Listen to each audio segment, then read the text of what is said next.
Welcome to The Explainer. So today we're tackling a really challenging sermon from 1983. It puts forward this radical idea. What if faith isn't something you just get, but a debt you have to pay? Okay, let's dive right into this 1983 sermon by Myung.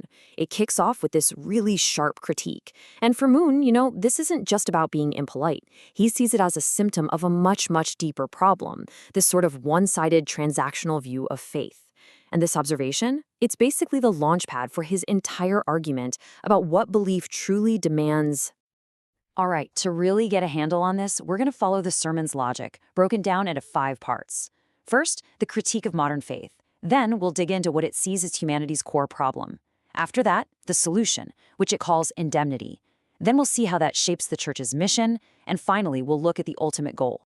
Okay, section 1. The sermon starts by taking aim at a pretty central idea in a lot of modern Christianity, this concept of being saved just through faith alone. So yeah, the text does not pull any punches here. It basically says the whole idea of being saved just by believing is out of the question. It even compares it to a thief just taking something for free. And then it asks this really pointed question. I mean, if Jesus himself couldn't succeed with just passive belief, why on earth would his followers expect to? Now this is where it gets really interesting. This is a complete rereading of one of the most famous verses in Christianity, John 3:16. The whole thing pivots on one word, world. The sermon argues that faith has become way too individualized. It says that by focusing only on your own personal salvation, believers are basically acting like thieves, just taking God's grace for themselves instead of, doing the hard work of saving the world. Okay, so if just believing isn't the answer, what is the core problem that needs to be solved? Well, the sermon has a diagnosis, and it all comes down to one big, powerful concept. And to get right to the heart of it, the sermon asks this timeless question, this puzzle that people have wrestled with forever. If God is good and all-powerful, why do good people suffer so much?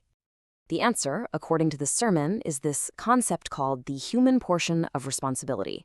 Now think of it like a cosmic law. There's this sphere of free will and duty that belongs only to humans, a line that even God won't cross. The text says this is why God didn't step in to stop the fall of Adam and Eve, because it was their responsibility and their responsibility alone to get it right. And listen, the sermon doesn't just treat this as some abstract theological idea.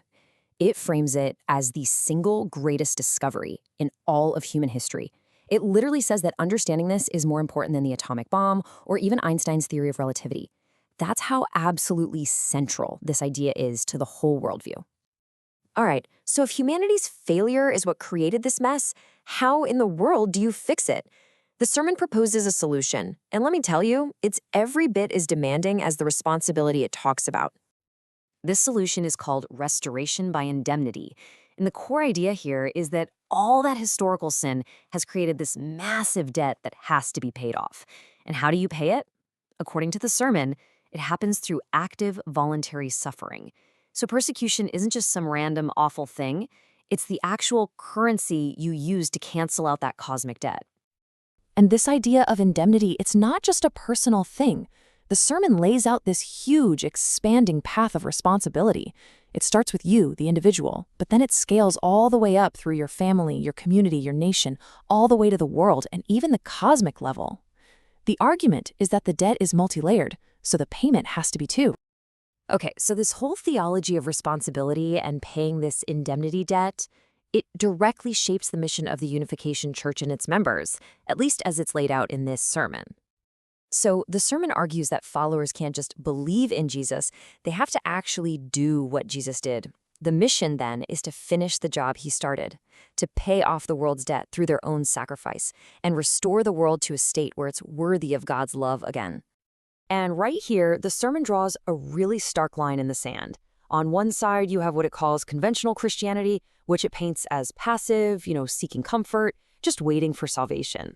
And on the other side, it presents its own path as one of action, enduring hardship to actively earn that salvation by fighting what it calls the forces of Satan, and that includes communism. So the main takeaway here is that this theology isn't just an idea. It translates into a really demanding lifestyle. The text is calling on members to work harder than anyone, to bear their own cross, and to see persecution not as a bad thing, but as fertilizer that helps them grow and pay off that global indemnity debt. So, after all this work, all this suffering, and paying indemnity, where does it all lead? What's the end game? The final section of the sermon lays out that ultimate goal. The ultimate goal is a state of, well, perfection. It's described as a time when humanity, having finally done its part, can enter what's called the direct dominion of God. And this isn't about power or control, it's a dominion of pure love. It's about creating heaven on earth, for real. So in this final age, the fight is finally over. The debt is paid in full. The sermon paints this picture of a world guided by what it calls true parents, where everyone is living in a state of perfect love. Satan has no more power, and the world is, at last, a totally peaceful place. So, to just boil it all down, the core logic of the sermon is this. Humanity's failure of responsibility created a broken, fallen world, and that world can only be fixed through the active and often painful process of suffering and paying indemnity. It's the only path to restoring a perfect world. And that leaves us with this really provocative idea. This sermon frames suffering not as some meaningless tragedy, but as a necessary, even a purposeful tool for fixing the cosmos.